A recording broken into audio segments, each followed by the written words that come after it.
preciso vacinar você um dia na vida. Abre a Bíblia aí. João capítulo 1 e o verso 1.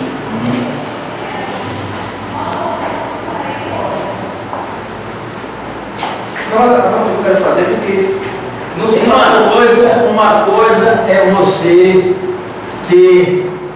saber aplicar a preposição em como no, que é uma contração, certo? Isso daqui, o em mais o artigo o faz no. Quando eu uso no princípio, eu estou nele, certo? Eu estou incerto nele. Quando eu emprego o em, eu estou dizendo que há um princípio em que eu não estou nele. Por não estar nele, eu não vou poder dizer o que foi que aconteceu para cá. E nem quando foi. Certo? Esse é um aspecto. Você está vendo aqui que tem no princípio era o verbo. A palavra verbo vem do grego logos, que significa palavra, comunicação, certo? Diz que quem conta um conto aumenta um ponto, né? É o que esse sem vergonha diz por aí. Existem três criaturas, existem três criaturas. Quando Jesus disse assim, eu e o Pai somos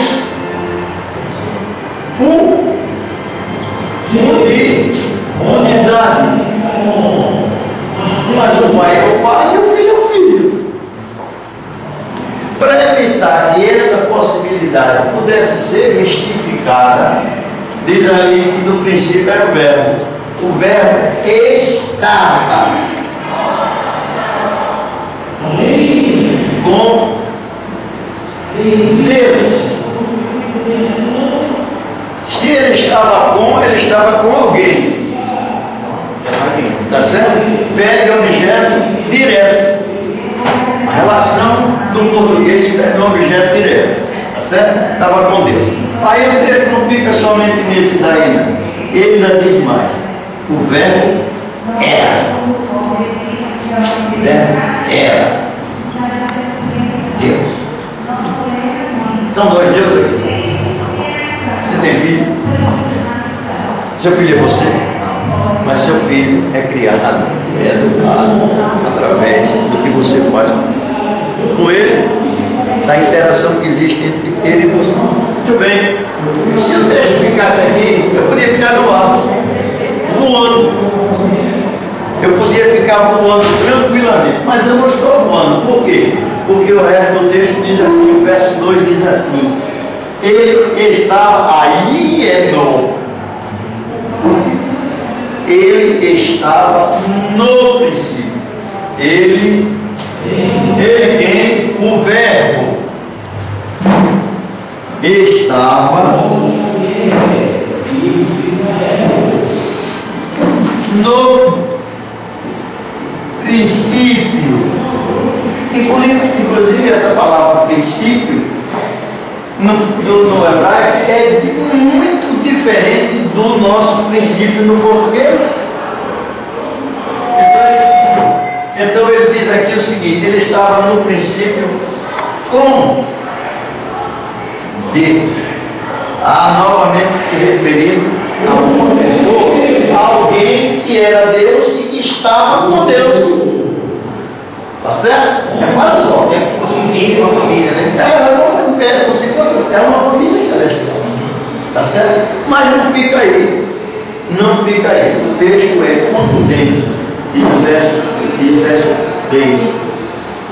Todas as coisas foram feitas por intermédio dele. Dele aqui está no singular. Dele aqui está no singular. E demais, sem ele, novamente ele no singular, sem ele, nada do que foi feito se fez. Então não foram três que fizeram. Certo? O comando estava comum. Todas as coisas foram feitas por ele. E sem ele, nada do que foi feito se fez. O comando foi do Filho. É aquela história. Eu comprei o celular para minha neta. Eu tentei descobrir como é que o celular funcionava, olhei o manual, tentei miséria, mas o meu conhecimento sobre aquele celular foi muito reduzido, muito pequeno. Aí eu peguei e dei para ela. Daqui a pouco ela eu não sei como é que esse dedo aqui não. Ela isso aqui entrou no Facebook, eu não sei o que. Aí saiu, aí eu olhando assim. Foi eu que estava fazendo? Não. Quem estava fazendo era ela. Eu estava acompanhando. Foi isso que o pai fez. O Espírito trabalhava sobre a face das águas. O pai assistia tudo que o filho estava fazendo e o filho fez todas as coisas, porque sem ele nada do que foi feito se fez. Agora eu quero que você vá para primeiro para Colossenses 1, verso 15.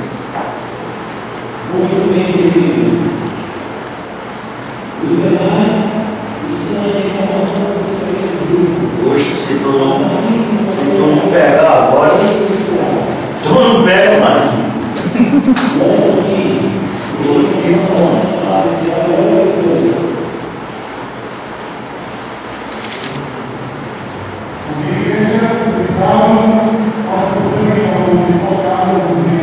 Colossenses capítulo 1, verso 15.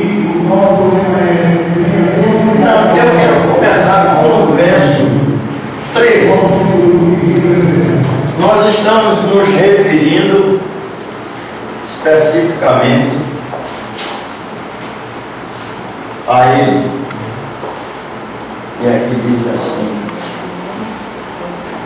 no verso 13, ele nos libertou do império das trevas. Ele tem a palavra, o verbo, Jesus Cristo, que estava com Deus e que era Deus. Eu não vejo coisa mais lógica do que isso. Ele nos libertou do império das trevas e nos transportou para o reino do Filho do seu amor, no qual nós temos a redenção e a remissão dos pecados. Ele, além de Criador, o Verbo, além de Criador, ele é o Redentor. Repare, tudo está no singular. Ele é o Redentor e a remissão dos pecados. Você chega para ele totalmente sujo, enlameado pelo pecado, e ele dá um banho de loja em você e faz você agradável. Tá certo? A tu pressupõe que você foi criado de novo, por isso que ele é chamado de Redentor. Aí ele diz assim, o verso 15: ele é a imagem invisível do Deus invisível.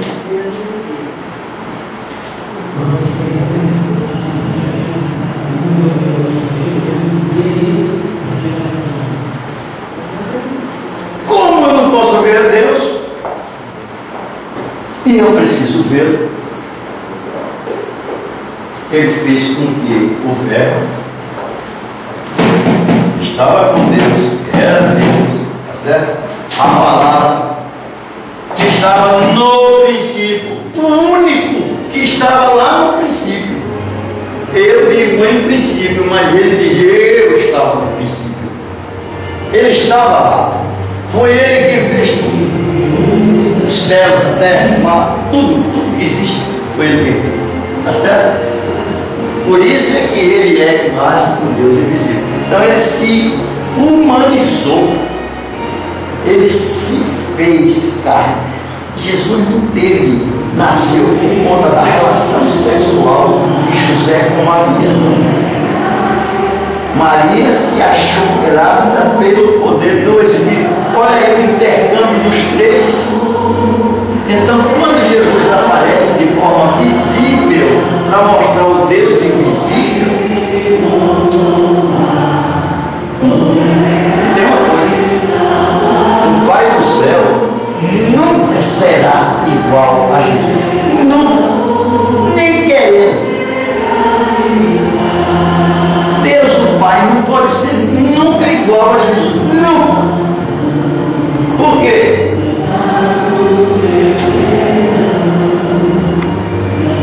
Ele é homem. Para nunca mais deixar de ser. Jesus não perdeu a sua divindade, não perdeu nada da sua onisciência, da sua onipotência. Mas ele, para resolver o seu problema, o meu problema, certo? Ele se tornou. Aí, nós somos feitos o quê? O que é que Gênesis diz? Nós somos o quê? A imagem, semelhança. Adão era a imagem de Deus invisível. No momento que ele pegou, perdeu. Então alguém tinha que assumir o lugar dele. Aí o filho se propôs a ser a imagem e semelhança dele. Muito bem, vamos para lá. Novamente vamos voltar aqui para verso 16.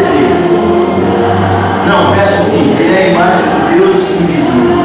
E ele é o primogênito de toda a criação. E agora, olha aqui a primeira mão. Quem foi que primeiro nasceu? Quem foi que primeiro nasceu? Não, quem primeiro nasceu foi Adão.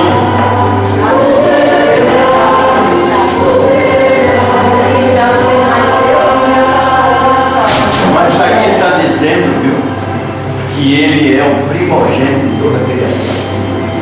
Jesus, como homem, Jesus foi homem, se tornou homem. Lá no Éden, assumiu naquela hora que Adão caiu, ele assumiu o lugar de Adão. Então o primogênito de toda a criação ainda é aquele que ele mesmo se fez. Diga. Fica lógico, né, nessa visão de João, que foi Jesus que criou tudo. E como é que fica aquela situação de Gênesis? Diz assim, vamos criar, né? Vamos, né? Sim. Mais uma razão. Outra vez, essa pergunta bota a cabeça para funcionar. Olha, quando uma pessoa pensa, questiona. E quando uma pessoa questiona, ele não se submete ao erro. Façamos o homem à imagem e semelhança de Deus. São três. São três. São três.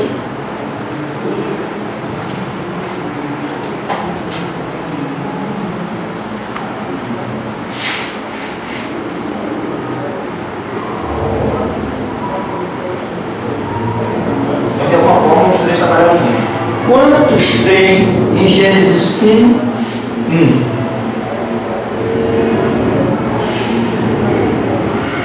No princípio, criou Deus os céus e a terra. 2. A terra, porém, estava sem forma e vazia. Havia trevas sobre a face do abismo, e o Espírito de Deus pairava sobre as águas.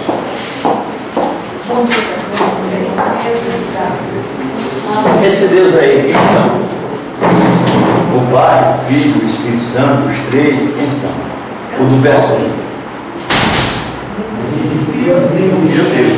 Sim, quando Deus, pensa os três. Não só. São três, irmão. Deus é igual. Deus aqui é igual ao Pai, ao Filho e ao Espírito Santo. O Espírito Santo é Deus. É. O Pai também é Deus. O Filho também é Deus. Só que eles são um só. Em quê? Em natureza, caráter,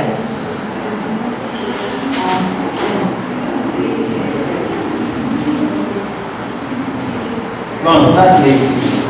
Eles são três em natureza, caráter e propósito. O pai tem a mesma natureza do filho, o filho tem a mesma natureza do pai, os dois têm a mesma natureza do Espírito e o Espírito tem a mesma natureza do Deus. Está claro isso? Agora, quantos professores de Bíblia tem? Você conhece? Muitos. Certo? Quem é que dá essa classe aqui? Sou eu? Por enquanto. Se o pastor disser assim, hoje eu vou passar essa na sua classe. Pressupõe-se de que ele e eu temos a mesma natureza, o mesmo caráter e o mesmo propósito. Qual o propósito que ele tem e eu também tenho? Levar o conhecimento a você, o Evangelho. É isso que tem que ter claro. Tá certo?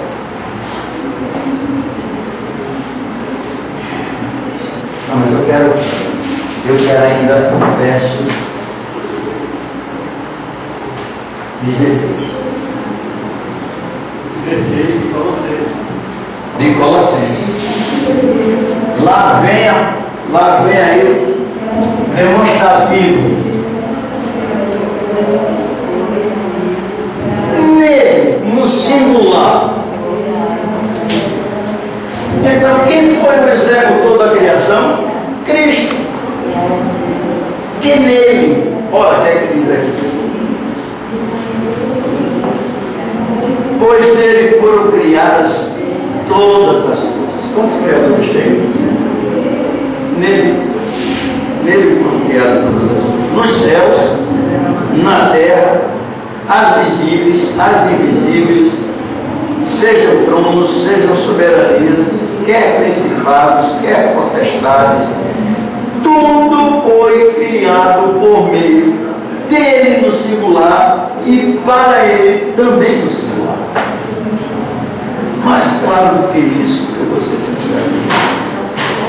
Ele diz aqui no verso 17: ele é antes de todas as coisas, e nele tudo subsiste. E o verso 18: ele é a cabeça do corpo da igreja. Tu tem uma cabeça para pensar como ele. Você não pode ser alvo desse tipo de dúvidas, porque a palavra de Deus é muito clara em relação a isso. Não dá margem de maneira nenhuma eu pensar que são três. Um está criando uma coisa aqui, o outro está criando outra coisa ali. Ia ser uma salada de fruta tremenda.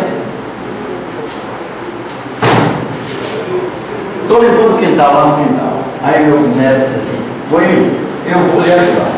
Mas não, se quer que o senhor quer que eu faça? Ele pergunta para mim: o que é que o senhor quer que eu faça? Porque ele sabe que se eu for limpar o quintal, eu vou limpar o quintal da minha maneira. Eu já tenho os procedimentos. Aí eu digo para ele: olha, você vai fazer isso, material é esse. Aí eu vou cuidar de outra coisa. Mas entenda que essa não é assim.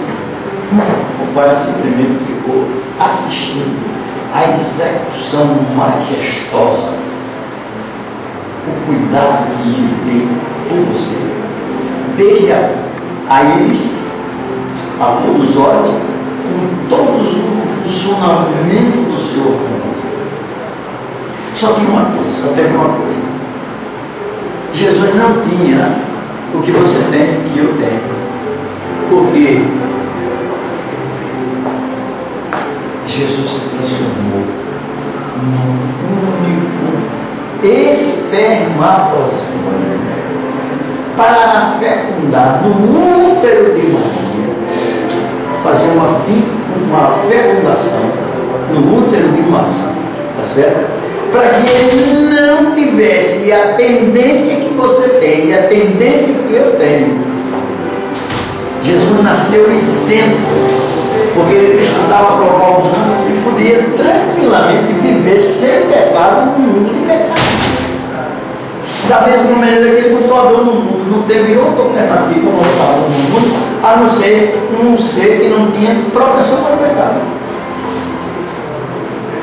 Então, meu jovem, é muito claro que a divindade se uniu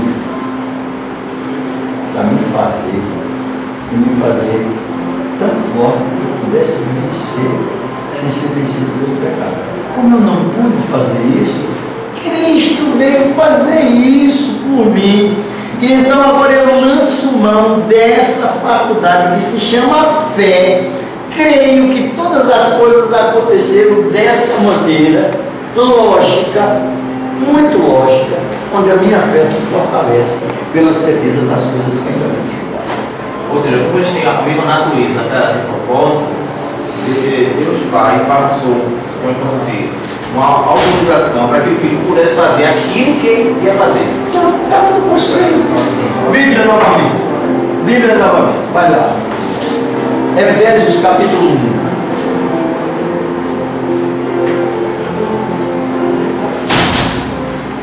1. Efésios 1.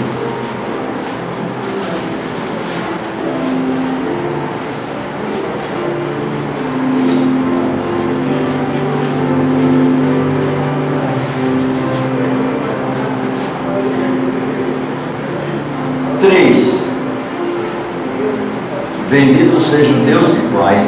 Olha só. Olha aqui. Um deles. Bendito seja o Deus e Pai de nosso Senhor Jesus Cristo. É o segundo. Que nos tem abençoado com toda a sorte de bênção espiritual nas regiões celestiais em Cristo.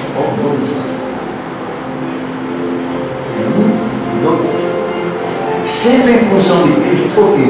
Porque Cristo foi o único que morreu. O Pai não morreu, o Filho não morreu. O Pai morreu no Filho. O Espírito Santo morreu no Filho. Mas quem morreu mesmo foi o Filho. Quem é que tem a capacidade de dizer isso? Eu vou ler agora para você. João, capítulo 10.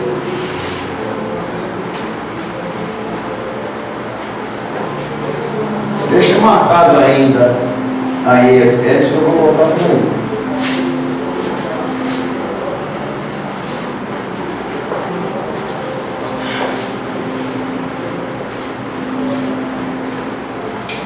Verso 17. Capítulo 10 de João, verso 17, diz assim: por isso o Pai me ama, porque eu dou a minha vida para a restituir. Verso 18: ninguém a tira de mim. Na realidade, ninguém matou Jesus Cristo. Ele se ofereceu para morrer. Ele se ofereceu. Ninguém a tira de mim. Pelo contrário, eu espontaneamente a dou. O quê? A vida. Pode, aí diz assim: tenho autoridade para entregá-la e também para reavê-la. Este mandato eu recebi. Então, ninguém matou Cristo. Cristo morreu porque ele quis morrer. Porque essa é a única forma de pagar o seu preço, o meu preço. O Pai não morreu. Ninguém no céu é igual a Jesus Cristo, o Filho de Deus. Ninguém, nem o Pai. Nem o Pai. Que é a autoridade máxima perante o universo inteiro. De quem recebe glória, louvor, honra, é digno de todas essas coisas. Mas o Pai nunca vai ser igual ao Filho. Nunca. Por quê? Porque o Filho tem uma natureza. Vai levar marcas nas mãos, aqui no peito. Essas marcas vão ficar sempre com ele. Porque ele precisa provar o universo inteiro de que se pode viver no mundo criado por Deus sem pecado, sem se corromper. Aí agora Efésios diz assim, ó, verso 4, capítulo 1, verso 4: assim como nos escolheu nele antes da fundação do mundo. Eu fui criado antes da fundação do mundo. Deus me criou, certo? Com a faculdade de ser santo e irrepreensível perante Ele e em amor. O que eu preciso fazer? Eu preciso pegar essa informação que está aqui e transformar em predicados. Eu não posso desconfiar e apresentar diante de Deus qualquer questão que me revele incredulidade. Não com Deus. Ele escolheu nele antes da fundação do mundo. E diz no verso 5 que ele predestinou para ele, novamente Jesus Cristo. Eu pertenço a ele, Jesus Cristo. E diz mais, para a adoção de filhos por meio de Jesus Cristo, segundo o beneplácito da sua vontade. Aqui está uma filosofia maravilhosa. Beneplácito significa renunciar à minha capacidade, à minha autoridade, em benefício de alguém. Jesus Cristo renunciou ser Deus somente para ser um com Ele, assim como Ele é um com o Pai. Vê que milagre, que maravilha. Então, se isso não me incomoda o coração e não afasta da minha vida qualquer ponto de incredulidade, quem fala em 3 criadores assim são os testemunhos de Jeová. Os testemunhos de Jeová é quem fica que Jesus Cristo é um Deusinho pequenininho, Deus menor, que não sei o quê. Por quê? Porque não receberam o amor da verdade para ser salvado. Essa aqui é a Bíblia. E se eu continuar alimentando sempre essa expectativa, eu quero saber disso, eu quero saber daquilo, eu quero saber daquilo outro, você nunca vai saber. Porque fé é obedecer sem perguntar por quê, meu filho. Se bem que na palavra de Deus tem todas as informações necessárias para que eu não seja interrompido. O irmão, aquele padrão, aquele grupo, né? Pega, e cada um vai dar uma lição da Bíblia. Aí o irmão estava falando que, não me lembro, quem quiser ter um pai. Como é? Ele falou. Ele é um pai, tem muito bem, onde é que está isso? Sabe onde é que está isso? Vamos lá. Está aqui, capítulo. Se referindo a uma pessoa só.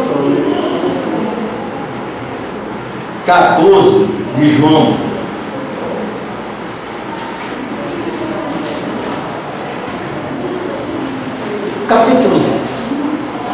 Capítulo 14 é um capítulo muito interessante.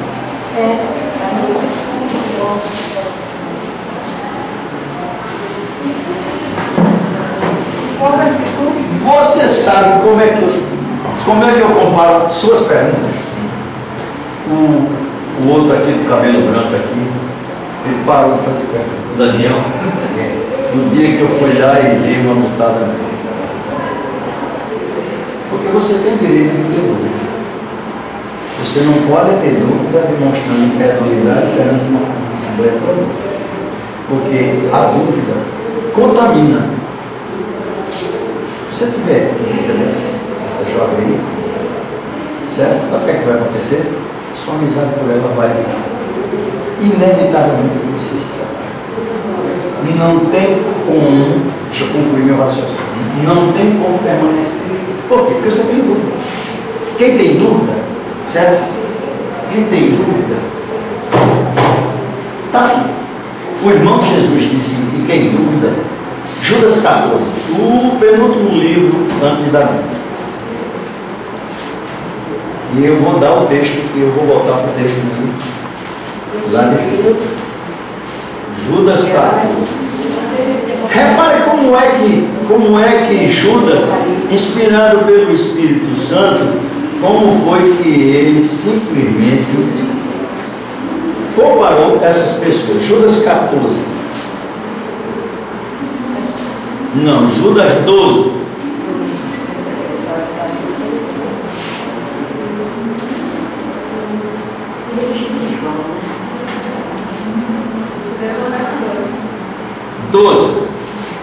Falando Caim, falando de Balaão, antes, para pegar o contexto, Judas disse assim: estes homens são como rochas submersas. Isso é uma rocha submersa lá embaixo. Você não vê. Você pular assim, dentro, sabe que tem uma rocha submersa, vai lascar a cabeça. Tem a cabeça ali já fica do lado. Certo? Em vossas festas de fraternidade. Nossa, na igreja, na Santarrão, tem mais tamanho, tá certo? Porque tenhamos-se juntos sem qualquer recato, pastores que a si mesmos se apacentam. Essa é a avaliação que ele faz desse tipo de pessoa. Tá certo? Nuvens sem água, impelidas pelo vento, árvores em plena estação dos cultos, mas dela destes desprovidas. Duplamente morta, tanto morta fisicamente como morta espiritualmente, tá certo? Desarraigada, está fora da vida, está fora do chão, está fora do alimento. Por que eu preciso estar em pé? Porque eu preciso estar. Porque o chão transmite a energia vital para a minha vida. Quando a pessoa se vê, a pessoa fica sentada, balançando na reza, sabe o que acontece? Ele vai definhando, a musculatura definha, eu preciso estar exercitando meu corpo, está aqui, duplamente morto. Ondas bravias do mar, olha aqui, novamente, as tsunamis. O cara que vive desse jeito de dúvida é uma tsunami, meu amigo, ele arrasa com a vida de qualquer pessoa. Esses pastores evangélicos, tudinho por aí afora, que pensam que evangelho é essa porcaria de estar fazendo. Não, faça uma corrente, faça isso, faça aquilo, faça aquilo outro. Não é? Sabe o que está acontecendo? Nós estamos sendo está havendo uma rede de intriga contra a igreja adventista. Essa semana, há 2 semanas atrás, o que aconteceu? Aconteceu que a gente precisava fazer um encontro de casais e nós fomos pedir as instalações do ônibus. Ele disse: olha, nós cedemos os batistas, os presbiterianos, que o Magno é presbiteriano, nós cedemos para a Assembleia de Deus. Qualquer igreja sai, só não serve para vocês. A dentista aqui, fechado, porteira fechada. Porteira fechada. Olha o que diz aqui: ondas bravinhas de mar expõem as suas próprias sujidades. Tome porcaria por aí, o povo crê, rapaz. O povo crê. Estrelas errantes para as quais tem sido guardada a negridão das trevas para sempre. Aí quando Jesus falou, capítulo 14, respondendo sua pergunta de João, vamos voltar para ele, tá certo? Jesus estava saindo da Páscoa, capítulo 13.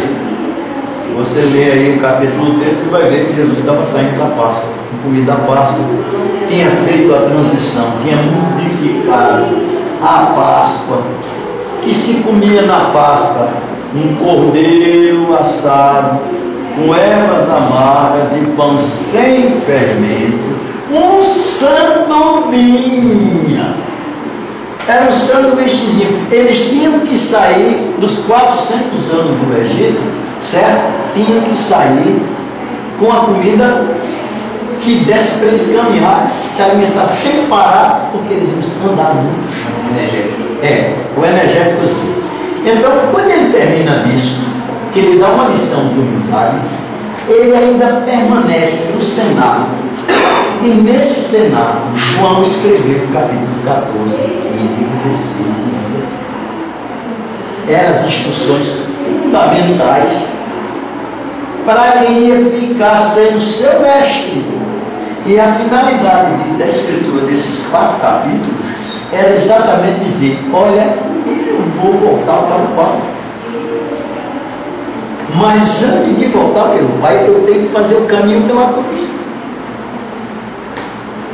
Mas os cabras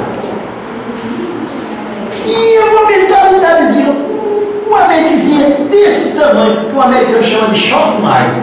É tão pequena que talvez uma cabeça de alfinete seja maior do que a mente daqueles camaradas. Eram exatamente 11 pessoas, porque um já tinha ido embora e vinha traído. Então Jesus começa a escrever. e disse: olha, não fiquem turbados, não fiquem com medo. 14, verso 1. Certo? Não se turbe o coração de vocês, não fiquem movidos pela inveja, pela incredulidade, não fiquem. Crê na casa de meu pai, ó pai, falando do pai, certo? Há muitas moradas. Foi traduzido por morada pela magnanimidade de Deus, mas no original grego, oikos, a palavra oikos era uma casa, meu filho.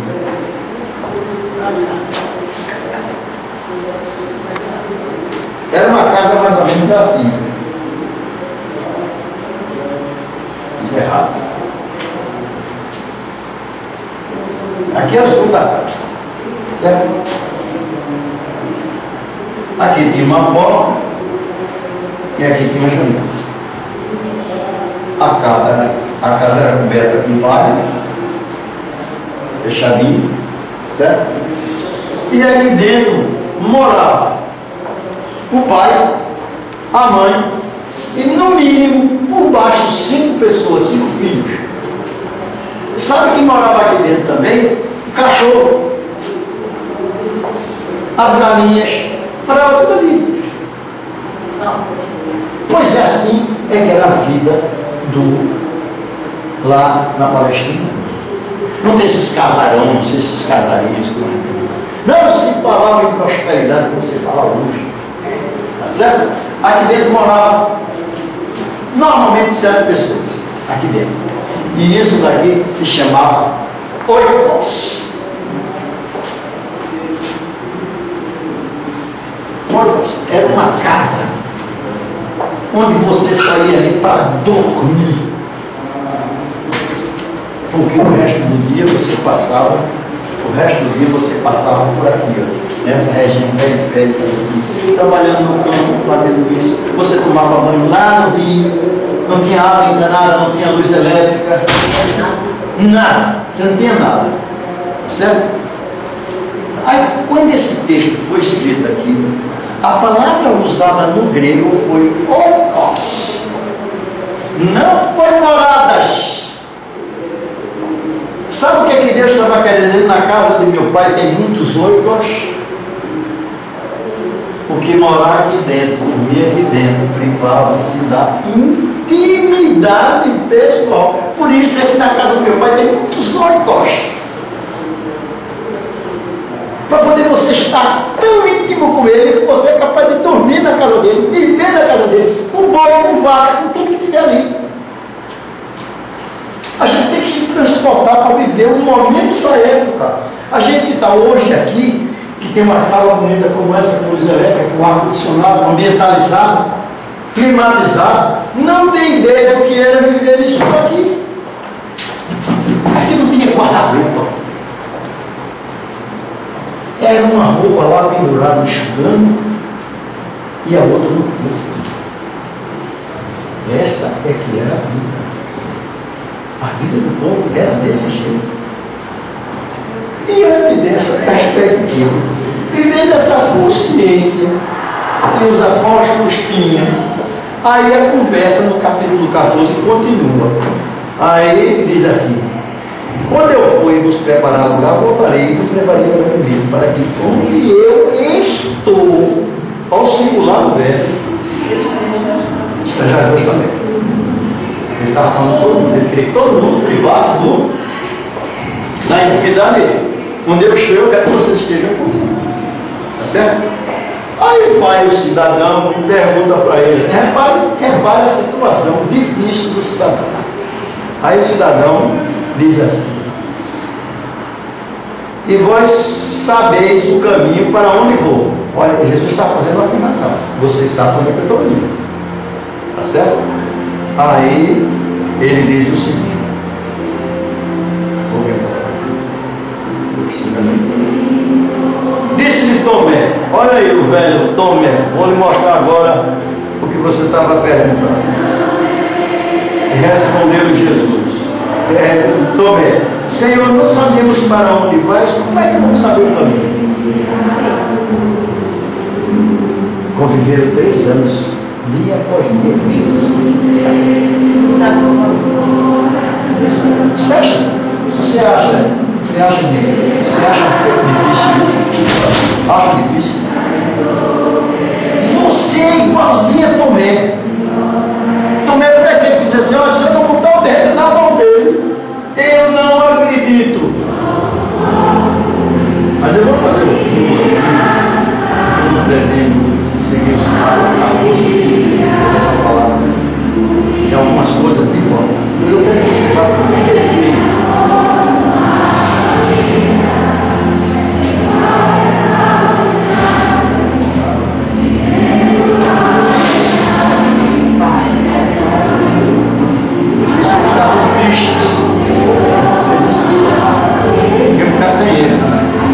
Jesus já tinha falado para ele: olha, eu vou deixar vocês órfãos, vou mandar o Espírito Santo.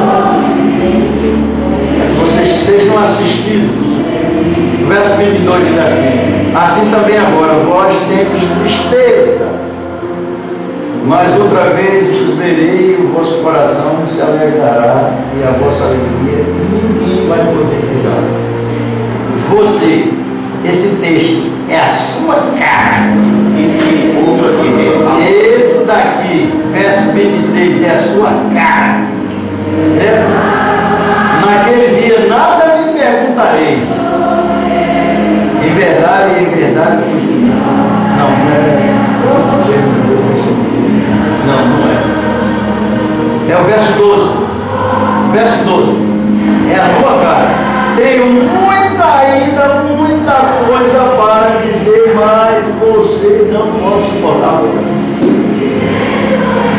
Desculpe isso. Por quê? Porque você tem que botar você naquilo que você está lendo, naquilo que você está vivendo, naquilo que você crê. Se você não estiver, se você ficar assimilando as porcarias que o povo vai dizendo por aqui, você tem que definir o rumo para ler a Bíblia. Acabou-se. Ou eu creio ou eu não creio. Eu sempre digo o seguinte: quando me perguntaram que sabia o caminho, ele disse: eu sou o caminho, eu sou a verdade e eu sou a vida. Toda vez que eu dou esse movimento aqui na minha classe, eu digo tranquilamente: se você não está se encontrando espiritualmente, fisicamente, você está perdendo tempo na classe. As minhas palavras, inspiradas pelo Espírito de Deus, demonstradas na sua palavra, está servindo para nada.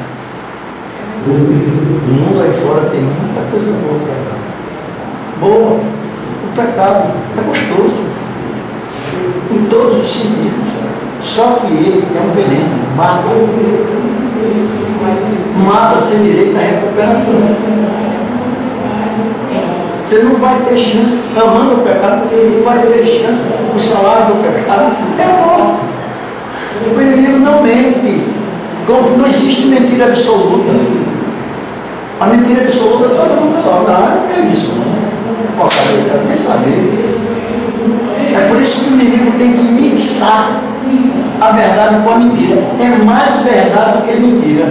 Mas quando você faz a mistificação ali, faz o mix ali, aí você é total. Tem um copo d'água. Copo.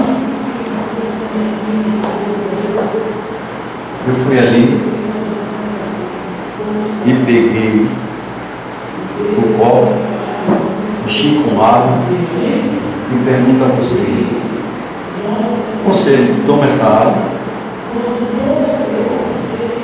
Gostei da sinceridade. Aí eu vou ali no banheiro, pego um pacotinho de papel, mesmo tendo descarga limpinho ali, pego ali, molho o papel e chego aqui na tua frente, no mesmo copo, cabo que eu ofereci e faço. Não precisa nem fazer pergunta. Não precisa nem fazer pergunta para ele. Não toma? Toma sim, não sabe. Não, eu digo para ele, ó, eu vou ali no banheiro, volto lá, aí eu volto com a água, não digo nem que eu vou ter xixi aqui. Sim. Ele já vai pressupondo que aquela água que eu ofereci para ela não é mais pura. Pecado é assim. Pecado é assim. Só que a gente viaja. Em 2006, quando eu passei no concurso do Estado, eu notava que na sala de aula, todo mundo ficava calado. E o professor falar. Professor, e a dúvida? E a minha dúvida? Era a dúvida de multidões na sala de aula. E não só lá, mas aqui, quando for, eu gosto de questionar, eu gosto de saber, construir uma dúvida aqui, vou perguntar. Porque vai ser pior se eu sair da sala de aula e alguém lá fora me fazer aquela pergunta que eu estou com dúvida. Aí eu vou ficar aquela coisa, por que eu não perguntei na sala de aula? Porque se eu pergunto na sala de aula e ficar preparado, aquela pergunta que a pessoa pode ir lá fora e me perguntar, eu não vou saber responder. E se eu não souber responder depois, fica com aquela dúvida na cabeça. Não para questionar, não para querer moralizar, para querer... Não, eu sei. Eu estou preocupado com você. A minha preocupação é com você, não é com os outros, não é com você. Quando você nasceu, um bebezinho, novinho, a primeira coisa que sua mãe ou seu pai fez, quando abriu a mão assim para você, aí você simplesmente pegou o dedo assim, apontou o dedinho assim, o dedo para você, aí você, o que é isso? Somente pega no dedo assim, uma criança que pega no dedo, é sinônimo de quê? Hein? Segurança.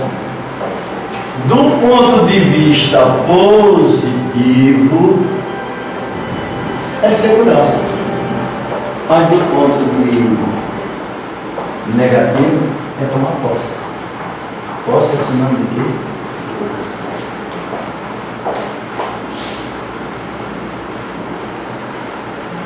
Já viu que toda criança é egoísta? Toda criança nasce egoísta. A primeira coisa que ela pode falar é dizer é meu. Qual é a primeira letra que você aprendeu?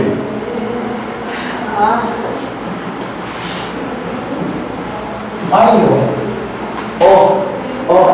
A. Primeira letra.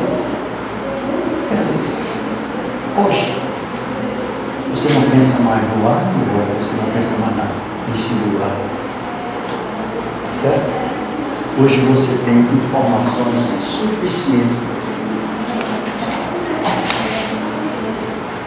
Hoje você tem informações suficientes para demonstrar aquilo que você é.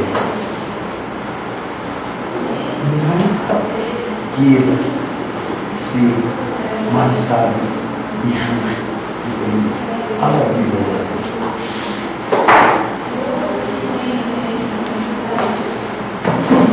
Eu fiz muito isso e fui rechaçado como uma pessoa que queria ser mais do que eu queria ser. Quando me deparei, você pode simplesmente mostrar e chegar para o professor e dizer assim, professor, isso não foi claro nisso me separado.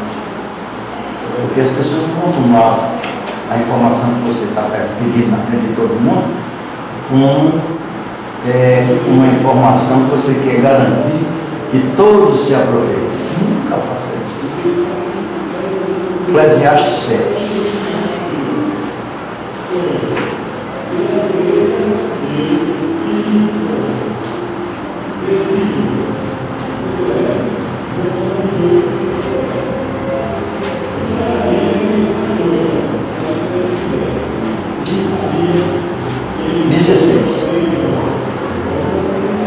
Vamos começar com 15. Salomão aprendeu bem antes. 15:1 é? Eu quero 7 e o verso 15. Tudo isto eu vi, repare, moderação em tudo é boa. Tudo isto eu vi nos dias da minha vaidade. há justo que perece na sua justiça, e há perverso que prolonga os seus dias na sua perversidade. Não sejas, é o meu conselho, não sejas demasiadamente justo, nem exageradamente sábio. Por que te destruirias a ti mesmo? Não, verso 17, não sejas demasiado perverso, nem sejas louco, porque moverias fora do seu tempo. As pessoas vão dizer, quando você faz a pergunta, esse, aquele outro, o cara quer saber mais do que todo mundo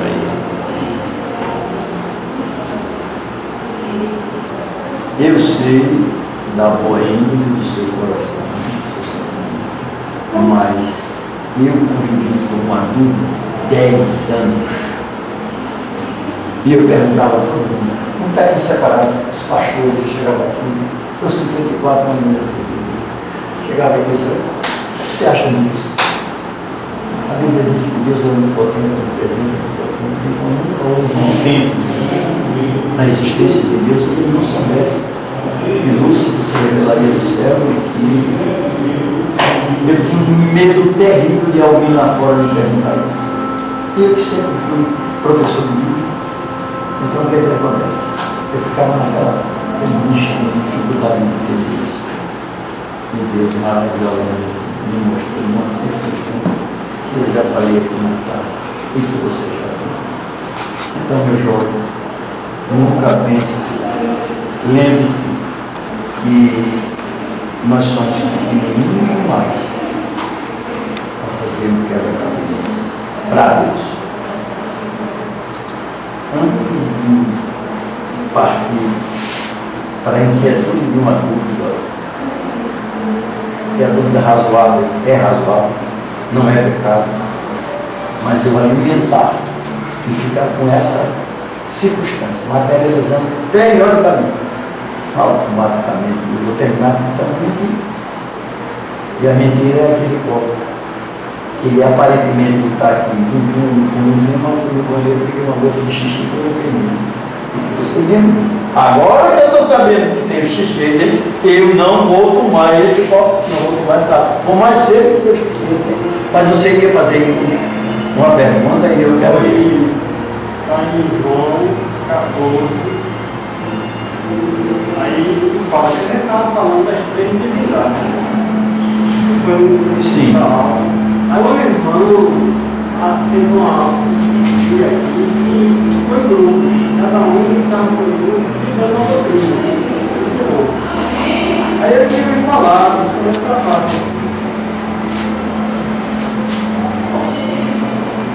Disse Jesus, eu sou o caminho, a verdade e a vida. Ninguém vai ao Pai.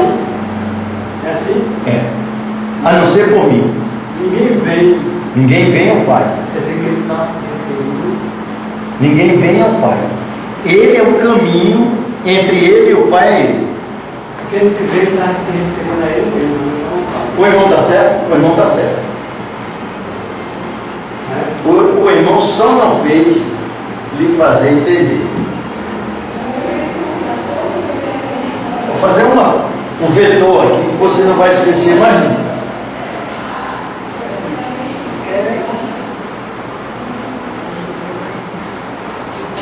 Eu agora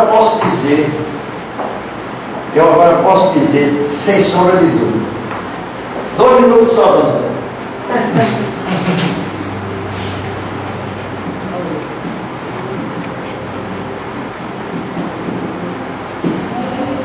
No princípio, para o que eu vou dizer, está certo. Está certo? No princípio. Pai, Filho e o Espírito Santo. Certo? No princípio. Eu não estava lá. É em princípio para mim, mas para ele é no princípio. Está certo? Dúvida? Não tem.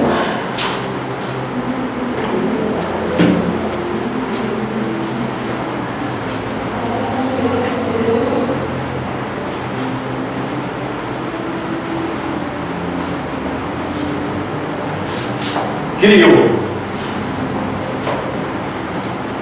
os céus, a terra e o mar.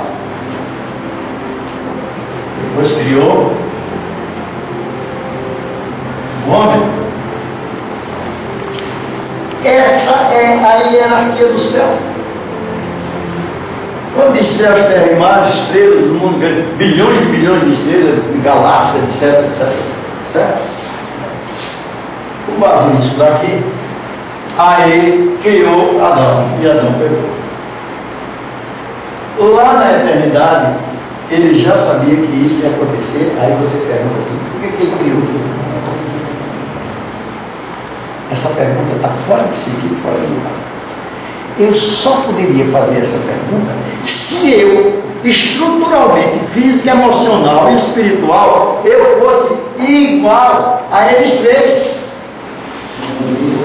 E eu não tenho condição de fazer essa pergunta porque eu não tenho a estrutura que ele tem. Quando eu faço essa pergunta, por que é que ele criou sabendo que tudo isso ia acontecer? Eu estou me fazendo Deus, semelhante, querendo que Deus preste conta para mim do que ele fez. Está fora, está certo?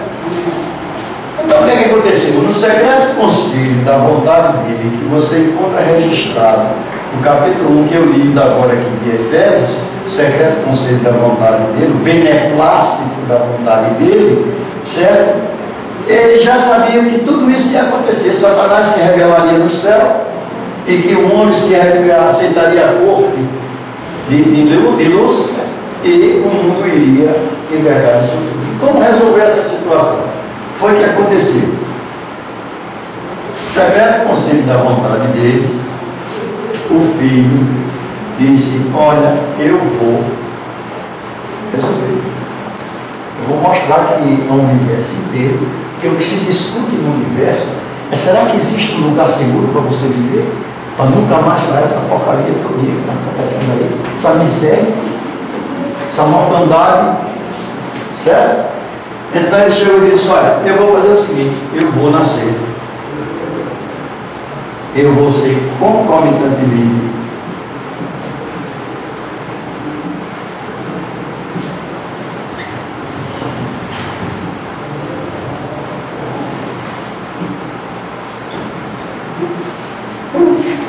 esse aqui tem uma natureza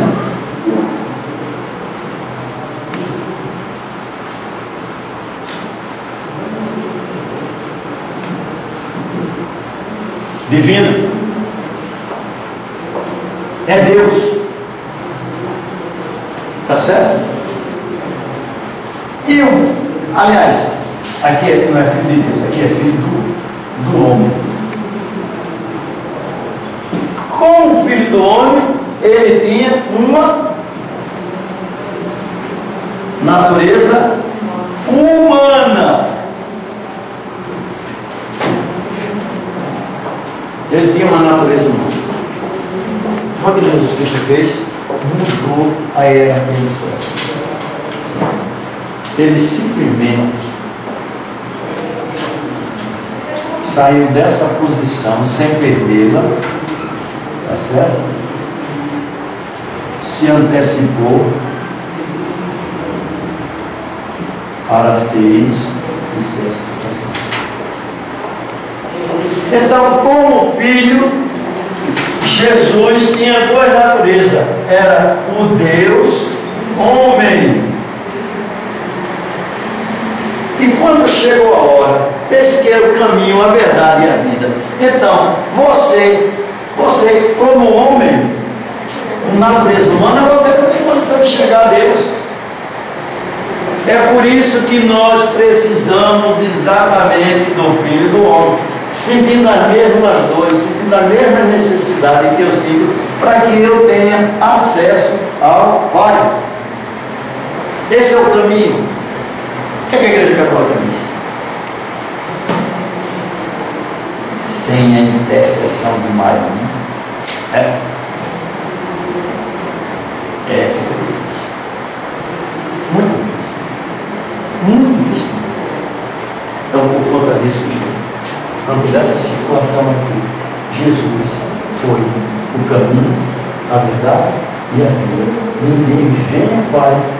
não ser por ele, que teve que arrostar com essa situação aqui para sempre, para completar, para ir embora com ainda para o aula do Pascoal, o padrinho do cara.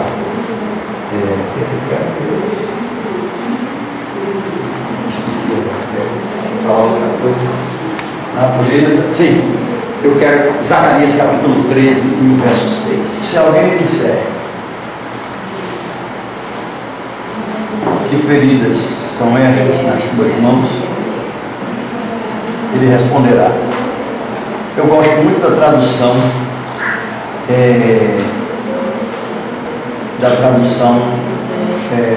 corrigida. Zacarias 13, o verso 6. Se alguém lhe disser que feridas são estas nas tuas mãos, responderá ele: são as feridas com que eu fui na casa dos meus irmãos. Quando você se encontrar na eternidade com Jesus Cristo, as marcas vão estar. E é por isso que Naum disse que o pecado não se levantará do outro. Quando Jesus voltar, é definitivo, redenção completa, vida eterna, plena. Não haverá mais pecado, nem dor, nem água, nem morte.